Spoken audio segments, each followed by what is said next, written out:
masa Ramadan itu kisaran 240 sampai 250 ton per hari ya. Memasuki Ramadan ini menjadi peningkatannya sangat signifikan. Itu sampah yang masuk itu kebanyakan dari sampah hasil penjualan dadakan, termasuk sampah rumah tangga yang dalam hal proses penyiapan menu bukaan. Kalau sampah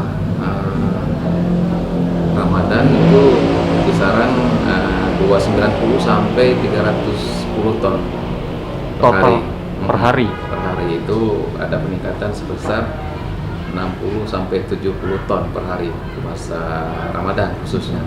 Sampah-sampah yang dihasilkan cenderung beratnya itu di sampah batok kelapa. Itu mungkin yang berat ya. Selanjutnya sampah hasil penjualan tebu dan sejenis sampah takjil ya. Itu dikumpulkan sebesar 310 ton yang paling besar di masa Ramadan. Terkait sampah Idul Fitri itu sedikit berkurang karena kan kemungkinan penduduk Kota Banda Aceh tidak semuanya tinggal di Kota Banda Aceh, ada sebagian pulang kampung ya. Itu menjadi turun sebesar 270 ton per hari.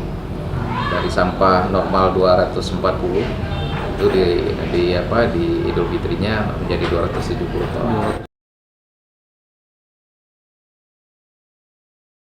Sektor yang paling banyak itu dari pedagang. Kalau misalnya dari sisi rumah tangga itu masih normal ya. Karena kan di sisi pedagang ini di Ramadan dan Idul Fitri itu kan pedagangnya pedagang musiman. Terbesar di situ.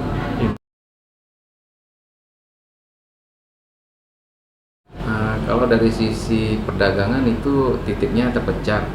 Yang terbesar itu di Kecamatan Baitur Rahman. Selain Baitur Rahman kan kita tahu kan pusat kotanya di Kecamatan Baitur Rahman. Selanjutnya di daerah Kuta Alam. Kuta Alam itu terbanyak itu di sektor dekat kampus.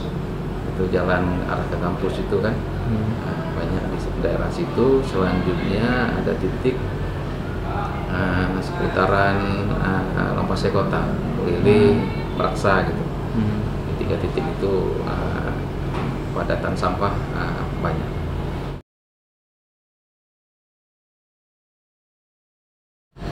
Untuk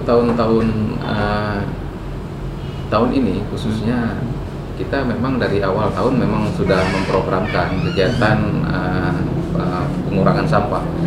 Itu dari sektor kampung kita udah menerapkan pemilahan sampah melalui bank sampah dengan program WCP namanya, Waste Collecting Points. Itu sudah ada di 16 kampung dan 35 titik depo. Nah, program ini aksinya itu setiap kelompoknya mengumpulkan sampah yang mempunyai nilai ekonomis seperti sampah kertas, botol, plastik. Itu dikumpulkan, nanti dikumpulkan di rumah. Selanjutnya nanti masing-masing kelompok membawa ke depo. Di depo itu nanti kita tim DLHK punya jadwal pengangkutan. Di sana kita akan menimbang sampah organik hasil pilahan itu dan kita catat di buku bank sampahnya. Dari hasil buku bank sampahnya ini nanti kita lihat berapa sampah pilahannya dan dihargai sesuai dengan harga pasar yang ada. Jadi setelah kita timbang, kita bawa ke bank sampah unit, selanjutnya kita bawa ke bank sampah induk. Di bank sampah induk tersebut nanti baru proses dananya. Dan dananya itu nanti keluar dan kita serahkan kembali ke masing-masing kelompok OJP tersebut. Kita himbauannya kepada masyarakat, mari kita jaga lingkungan, mari kita kurangi sampah, pilahlah sampah dari sumbernya, pilahlah sampah dari rumah tangga kita, karena dengan kita memilah sampah itu dapat mengurangi umur TPA kita yang berada di Kampung Jawa. Mungkin dengan partisipasi warga ini ke depan kita harapkan dapat mendukung program DLHK.